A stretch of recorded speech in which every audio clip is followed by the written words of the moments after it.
If you're here for feel-good fairy tales, click off now.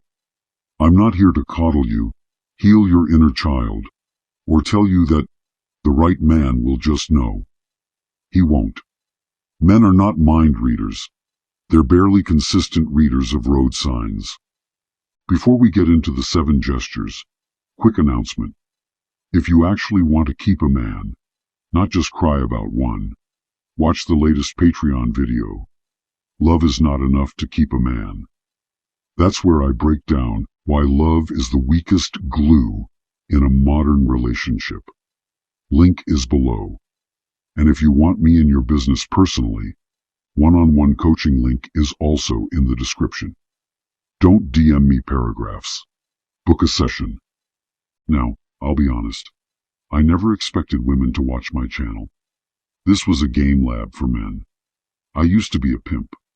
I've done time. I turned my life around. I've got a wife and 3 kids now.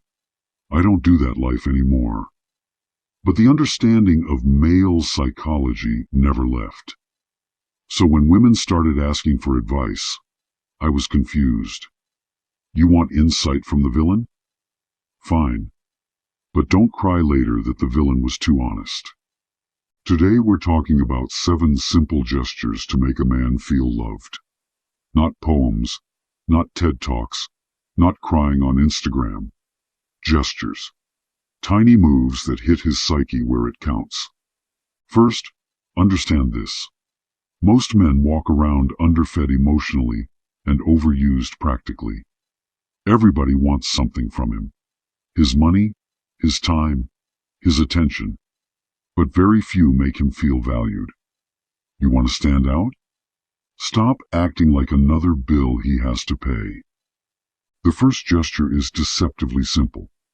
Look at him like you actually admire him, not the polite smile you give your coworker. I'm talking about that deliberate, focused look when he's talking about something he cares about. Men are starved for admiration, the way women are starved for safety. When he's explaining his plans, his work, his hobby, don't half listen while scrolling. Put the phone down, face him, and hold eye contact, like he's saying something important. Even if you don't care about carburetors, crypto, or whatever nonsense he's into. He doesn't need you to love the topic. He needs to feel like his existence isn't background noise in your life. The second gesture. Initiate physical affection without it being a prelude to sex or a tactic to get something.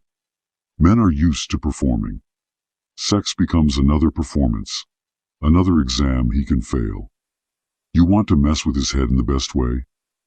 Walk past him, put your hand on the back of his neck, squeeze his shoulder, kiss his cheek, and then just keep walking. No demand attached. No, babe, can you do this for me? 5 seconds later. That short circuits his usual pattern. He starts associating your touch with comfort, not obligation. Third gesture. Give him quiet presence. I know that goes against your instinct to talk everything to death. But a man who is under pressure does not always want to be interrogated about his feelings like he's on a witness stand. Sit next to him while he's watching something or working on something, and just be there. Lean on him. Put your feet on him. Exist in his space without trying to fix him. The irony is that when he feels you can share silence without tension, he's more likely to open up later. Men are suspicious of people who treat them like emotional ATMs. They're more vulnerable around people who don't force withdrawals. The fourth gesture is gratitude, expressed like a sniper, not like a sprinkler. Don't thank you him for every trivial thing until the words mean nothing. Hit specific. I appreciate you driving out of your way to pick me up.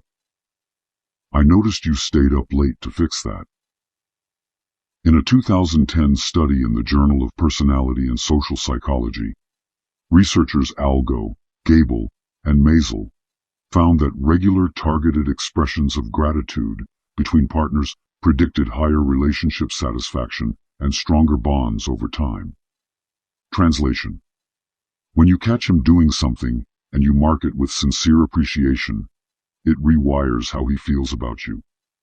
You stop being the one who only speaks when something is wrong and become the one who sees what he does right.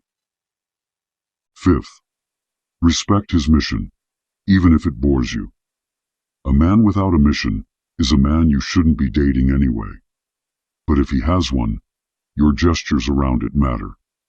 Instead of whining, "You're always working," try, "What are you trying to build this month?" Or, "What would make you feel like you're winning this year?" Then actually remember what he says. Bring it up later. Men fall for the woman who helps them feel like their life is moving somewhere, not the one who tries to drag them away from everything that gives them purpose.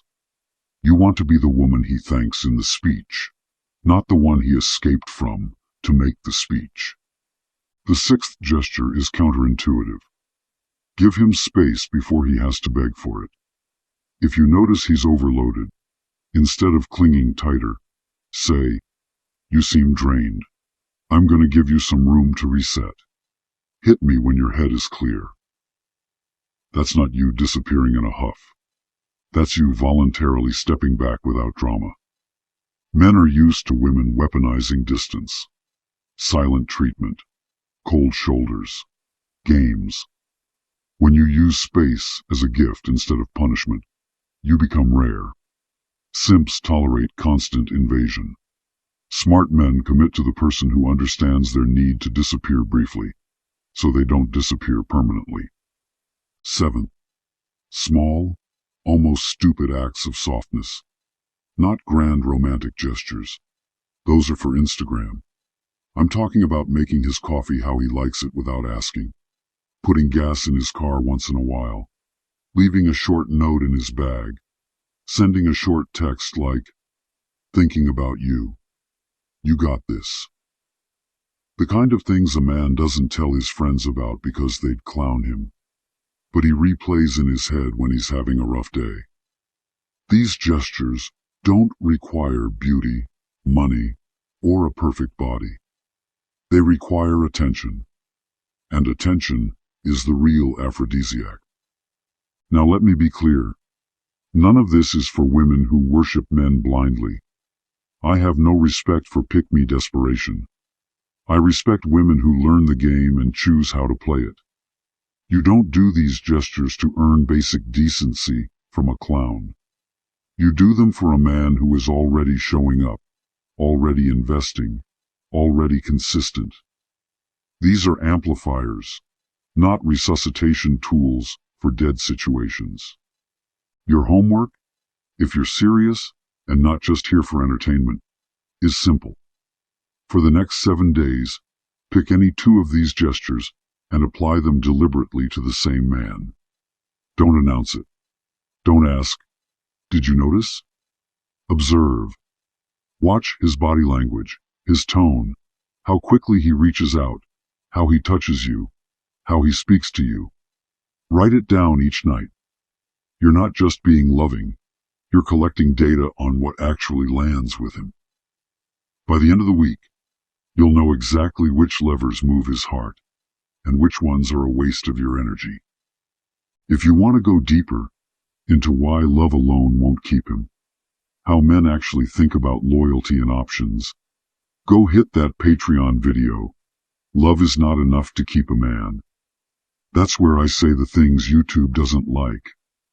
And if you want tailored strategy for your specific mess, the coaching link is in the description. I'm not your therapist.